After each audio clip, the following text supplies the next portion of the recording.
Hey everyone, welcome back. I am Gary of the Elysiums, and as promised, I'm bringing you my review of the newest Rolling Stones album, Hackney Diamonds. Now, before we get into this video, do me a favor, hit that subscribe button so you get updates every time I post a video. I know I've been absent for quite some time, but I'm going to be getting back into it this time for sure. Also, hit that like button. Basically, I'm not doing this for money or anything like that. I'm just doing it to, meet new people and talk music. That's all I want to do. All right, so we're going to get into it. Rolling Stones, Hackney Diamonds. I bought the Barnes & Noble Digipack exclusive. Not a big fan of Digipacks, but I started seeing everyone was releasing with Digipacks. So the sticker on here, the hype sticker, when I bought it, said it comes with bonus photos, 20-page booklet. Here is the booklet. Really just, random black and white pictures or black and gray pictures of the band. Lyrics there. Lyrics to every song in here. And see, we got Mick and Keith. Obviously, Charlie has passed, so it's just Mick, Keith, and Ronnie, the photos on here. Just going to run through this real quick. You can see lyrics. And this is the Rolling Stones' first studio release since 2005's A Bigger Bang. Now, I know they did release Blue and Lonesome back in, I want to say, 2015 or 16. I'm drawing a blank. But anyway, could have been earlier than that. Sorry, the camera's kind of getting screwed up. Anyway, so Blue and Lonesome, decent album, but it was a covers album of all old blues songs. So it doesn't really get considered as a Rolling Stones studio release. But nonetheless, this is the first release of material from the Rolling Stones. I should say new material, because even though they were covers, they were still new covers, so it was still new material. So first new recordings from the Rolling Stones in 18 years, which is a long time. I don't know what's going on with this camera. Sorry. Keep screwing up there. Yeah, seems like such a long time, but I remember when getting A Bigger Bang when it came out. Doesn't seem like it was that long ago. Anyway, we're going to get right into this.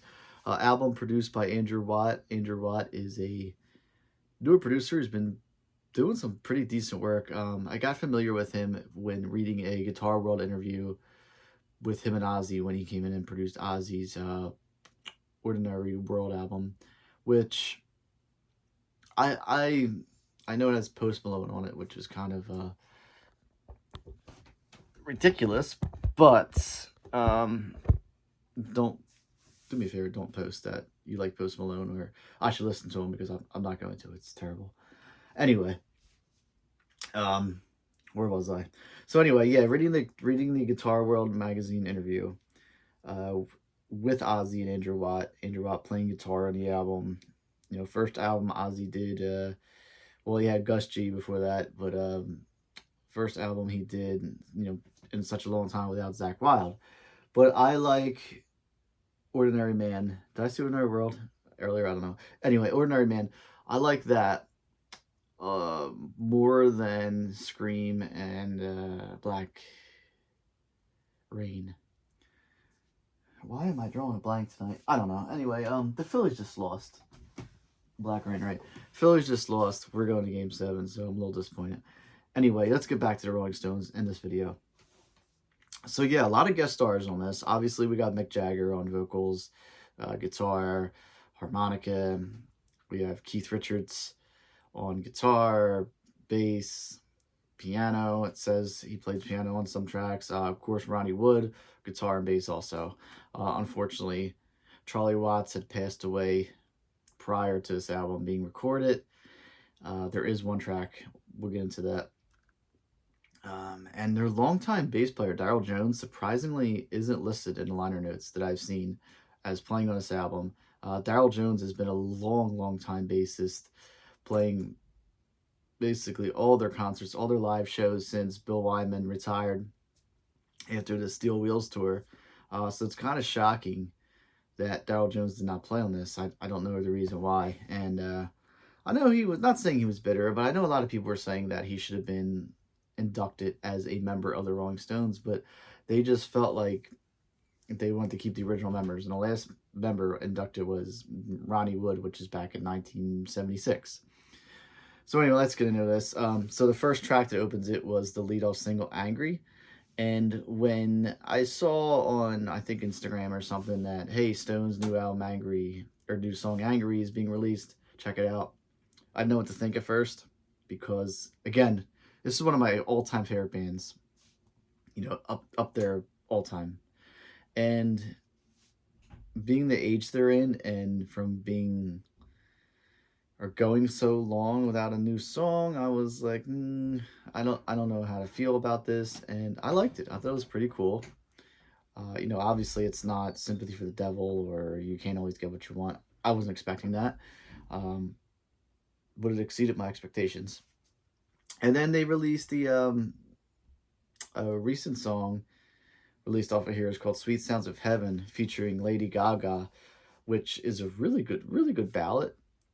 Kind of reminds me of some of the stuff they did off Live Licks when they had Christina Aguilera come in, and was it the Bigger Bang tour when she would come in and they would do duets and stuff.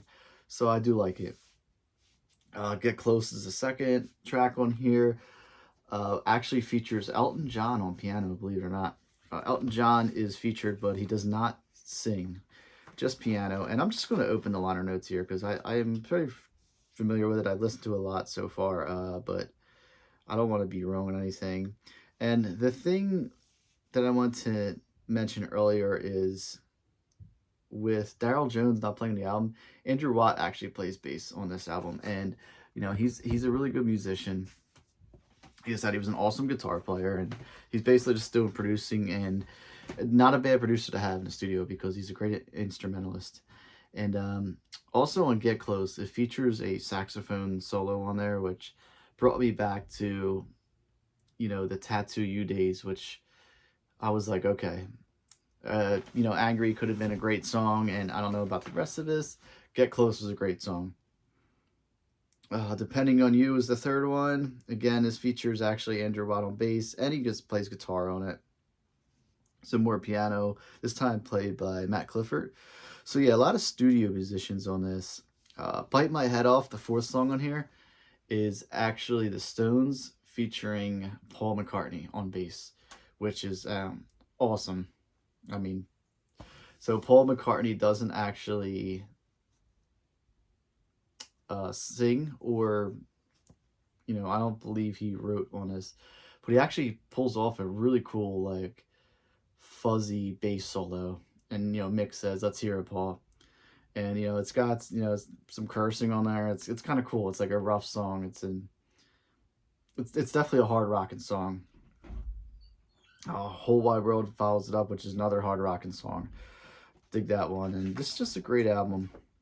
So Dreamy Skies actually features Benmont Tench on Hammond organ. Benmont Tench, of course, from Tom Petty and the Heartbreakers. So again, more, you guys probably hate this video because of this camera. I don't know what's going on with it tonight.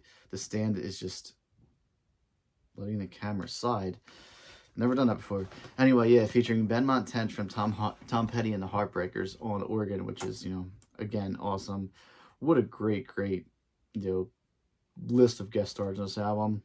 Following up is Messed It Up, which actually features Charlie Watts on drums. So I'm guessing this is one of the songs that they had rehearsed before Charlie's untimely passing. Live by the Sword features Elton again on piano. Again, Charlie Watts on drums, and Bill Wyman comes back on bass. So this is a true Rolling Stones track. Not something that all the guys have been together since, 1989 when they recorded something together. So I thought that was pretty cool. Actually, I'm wrong. Let's go to Flashpoint. You got Sex Drive and that other new track that was on Flashpoint, which featured the original band members. Ronnie Wood was an original, but you get what I'm saying.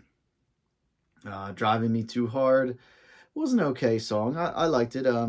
It's got Andrew Watt on backing vocals. I just felt like they could have used,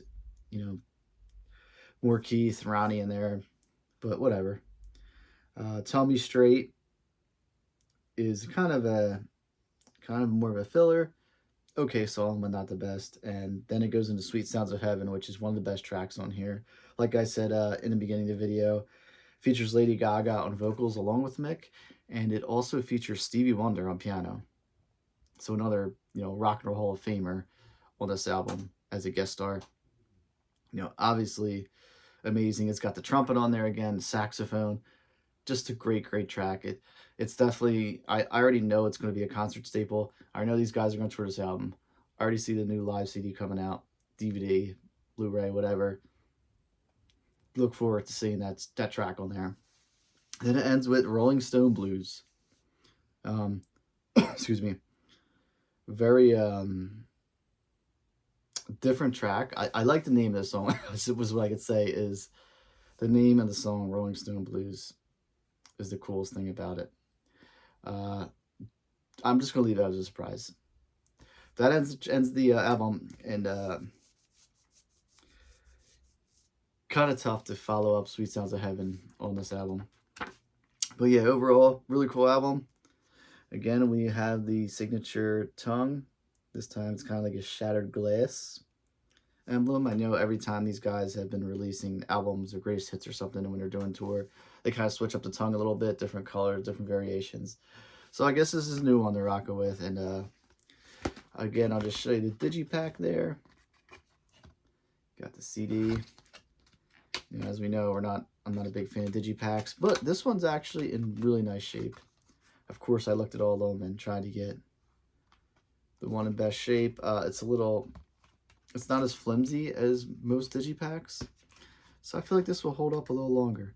Kind of like how the Blue and Lonesome digipack was. That was pretty strong. So the only thing I was kind of hoping for with this release was like a limited edition with maybe a DVD of some recording in the studio, or even an interview, seeing Bill or Charlie in there, or maybe like a demo, or unreleased tracks on the second disc. But who knows? It could be out there. They just didn't release it yet.